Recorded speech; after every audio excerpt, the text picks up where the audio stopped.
Hey girlfriend, my name is Takia Cherie, and welcome back to my channel. Welcome if you are new here.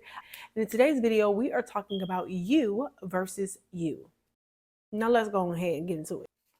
Let me first start by saying that you are a product of your own thoughts. Where you are right now is a reflection of what's going on in your head. What you have, the things you have, your accomplishment, your success, your achievements, all of that is based on how you think. Okay, girl, think of it this way. Every time you have a negative thought, you're literally working against your own mind. You're working against yourself. And instead of using your brain to work with you, like telling your brain, I can do this, and then your brain figuring out how you can do it, you would rather say, I can't. And now you're making your brain not bring to pass the thing that you actually really want. I know it's backwards. If you are ready to lift yourself out of a world of mediocrity, the first thing you have to do is you got to quiet the enemy in your head. Girl, it's you versus you. In one of my previous videos, we talked about the brain. Human mind is one of the most powerful things in the world. And what people really don't understand is that your brain is a program, right?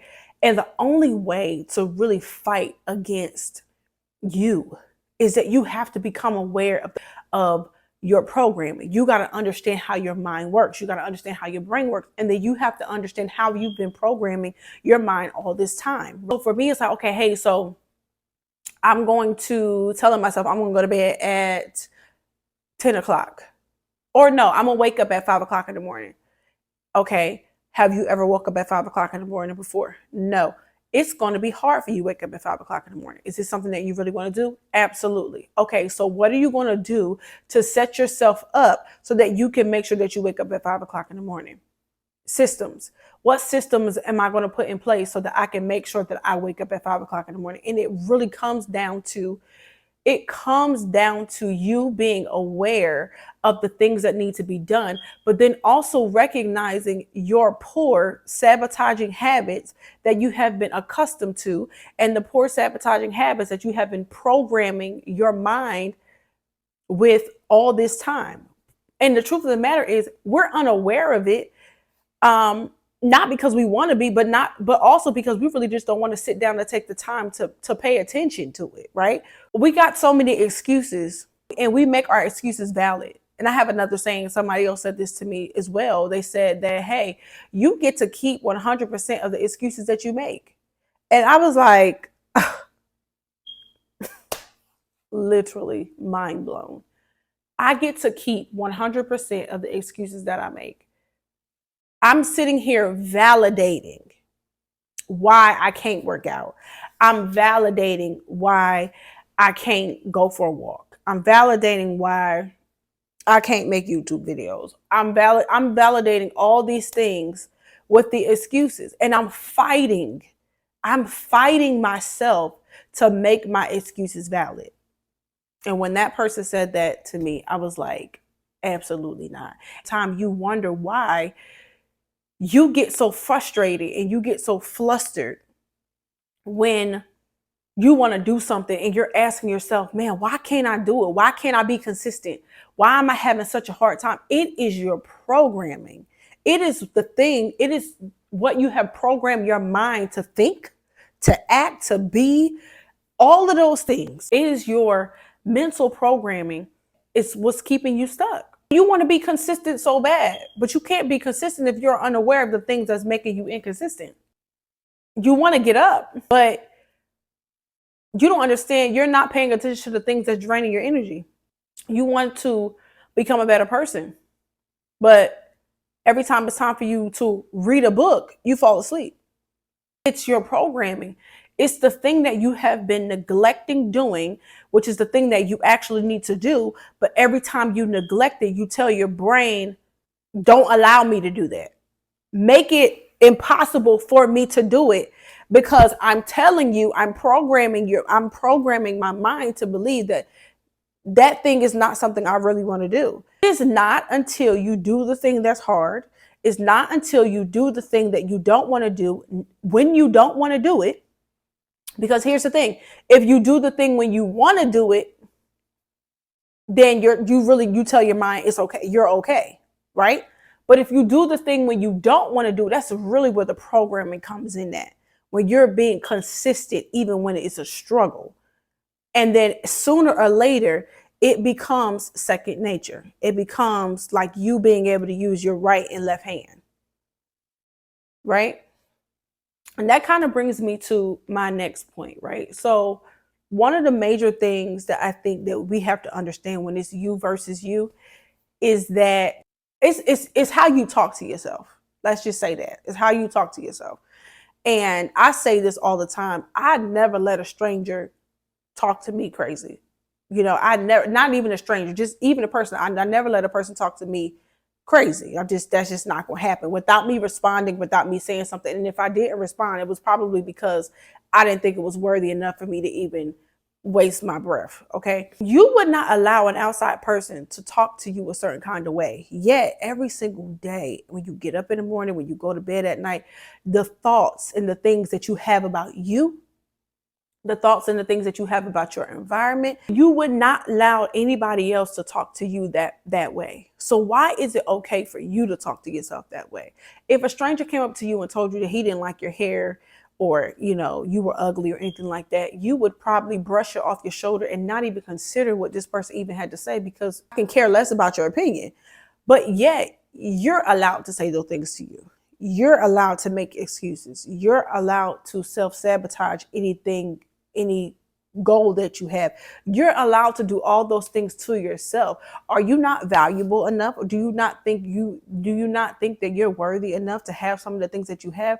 Because when you change your mindset, and when you think that I am able to have it, and I'm worthy of all the things that I desire, then sooner or later you're gonna get sick of you're gonna get tired of yourself. You're gonna get tired of being inconsistent. You're gonna get tired of every time a bill is due.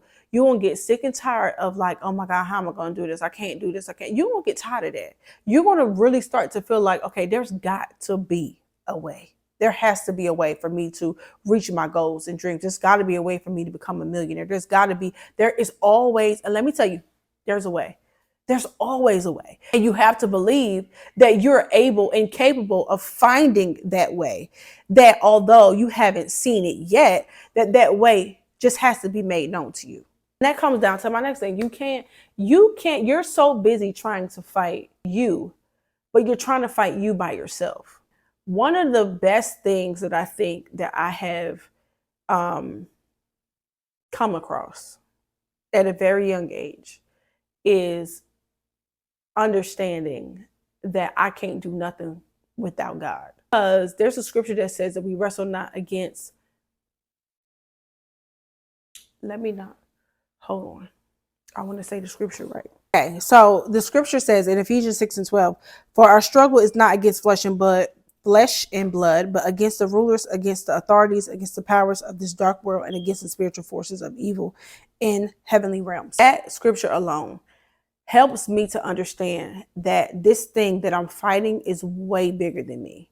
Is way bigger than something that I can do on my own. Because if I could, I would have done it already, right? You're not wrestling with your flesh and blood. You're wrestling with a spiritual mindset. It's this thing that's outside of you that you have to become aware of in order for you to break out of it. You have to become aware of the things that are hindering you. And you have to become aware of the things that are holding you back. And until you do that, you'll never be able to get where you're going. You got to become aware of your habits.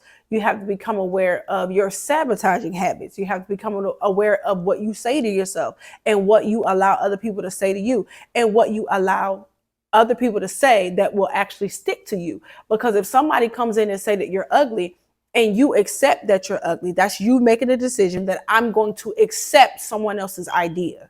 You know what I'm saying? Like you can't allow somebody else's negative idea to cause you to think poorly of yourself. You have to accept it first. That's the first thing. You have to realize that you have to accept that idea as true. And you have the opportunity to decide that I'm not going to accept it, that what they're saying is actually false. And when you understand that, it finally will click that I have the power to say yes or no, yay or nay, and it's ultimately still my decision in any choice that I make. And that goes for accepting negative things. Even you, when your mind says, and this here's we go back to the programming, when I want those M&Ms, those chocolate M&Ms at 11 o'clock at night, I have to program my mind. And the only way I can do that is that when I have to have a thought like that, I have to cancel it out and say, no, I'm going to get apples instead. No, I don't want that. I want apples. I don't want the chocolate M&Ms. I want apples. I want to lose weight. Like, you have to constantly reiterate to your brain and the programming that you have consistently been programming your mind to think and believe. You have to tell that thing the response that you want to have when you want something, right? You have to program the responses. If I'm telling you, if you're telling me, oh, around this time at 11 o'clock, let's send her the craving for peanut M&Ms. Why? Because you have been consistently eating junk at 11 o'clock at night. So now at 11 o'clock at night, you wonder why every single time the sun go down, you want a snack, you want candy, you want juice, you want this, you want that. Why? Because every time you sit on the couch, those are the triggers. Those are the things that you want. You're telling your body and your brain, bring this to me when I do this. Those are called responses, right? Those are responses. So triggers and responses. So when you finally recognize those triggers and you recognize the responses, then finally now you can rewire and reprogram your mind to do the thing that you actually want to do. So in that case, that means that now when I sit on the couch and it's 11 o'clock at night and I have a craving and my mind is telling me, oh, you want this? I can honestly say to myself, no, I want apples. And how I do that is I get up, I get the apples, I eat the apples, I'm satisfied with the apples, and I let the idea of peanut M&Ms go out of the way. And let me say this, it's not going to happen in a night, and it may not happen in a day, but the more you do it and the more you're consistent at it, you can go ahead and start reprogramming and changing your mind. But it all starts with you recognizing and becoming aware of the habits, the thoughts, and ideas that you are consistently doing on, an everyday basis. It starts with that. You have to become aware. And then you also have to make the best decisions. You have to recognize that where you are right now is a product of your decisions and things that you have made over the course of weeks, months, years, and where you are today is a result of those decisions that you made previously. And then you also have to recognize that your decisions from here on out can change, but you have to do it with reprogramming your mind and changing the way you think. Now, as I bring this video to a close, I hope that this video has helped you. And if it has, please make sure you like, comment, and subscribe because, girl, I know you want to join the family over here. And it is very much greatly appreciated. And as always, girlfriend, have a good one.